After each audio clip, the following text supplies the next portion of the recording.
Hi everybody, it's Jenny from the Missouri Star Quilt Company, and I've got a fun project for you today. Take a look at this quilt behind me.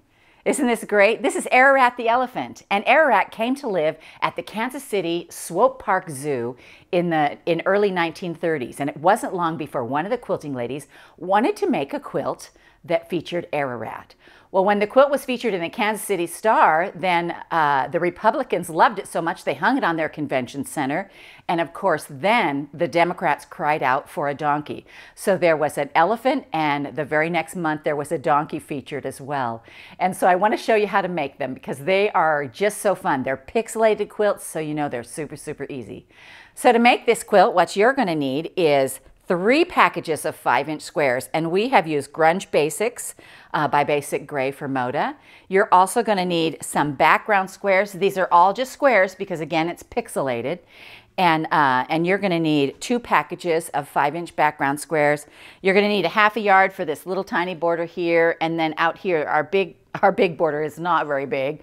It's just a little 4-inch border, and you're going to need 3/4 yard for that. And it just makes a really fun quilt.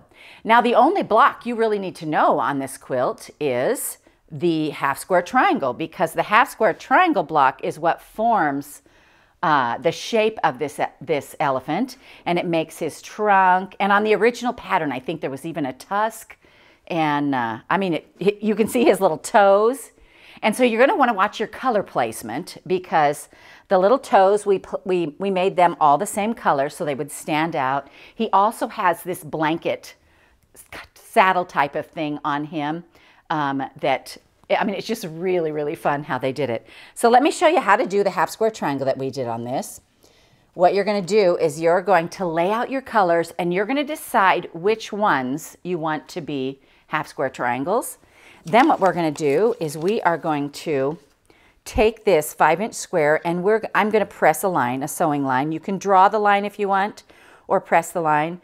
We're then going to lay it on the right sides together, on our colored square, and we're going to sew directly on the line. So let's go to the sewing machine and do that. So we're here. I'm lining up my needle with the line, and I'm just going to sew right down there.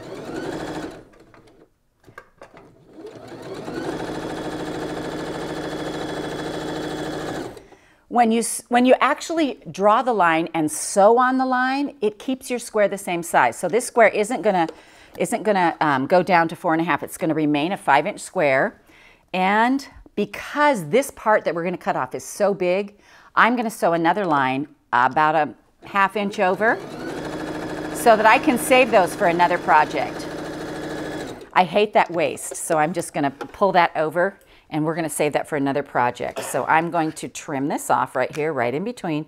And you can see, I said move it over a ½ inch, but mine isn't quite a ½ inch. What you just need to make sure is that you have enough fabric on either side so that you have room to cut it in between like this. All right, now this is going to go in a baggie with other half square triangles that I'm going to use somewhere, sometime, for something amazing.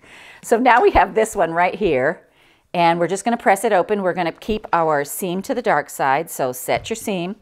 And you know, I talk a lot about setting the seams, and every once in a while somebody will say, now why do you do that? It relaxes the thread so that it just lays back easier, that's all.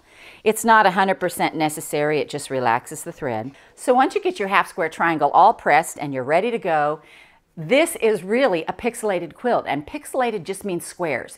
They're just all 5-inch squares. Your half square triangles are 5 inches. Everything is 5 inches. Your background squares are even 5 inches. So you're just going to start laying them out. You're going to want to follow a diagram, and we have this diagram here, so you could pause it and make sure you look at that. You can also look at the quilt behind me and see how it is.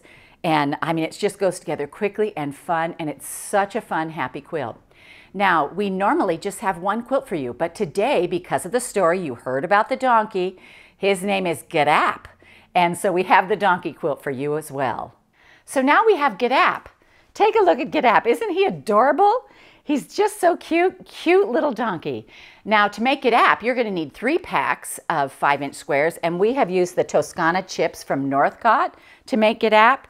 You'll need 3 of those. You'll need 3 background ones as well.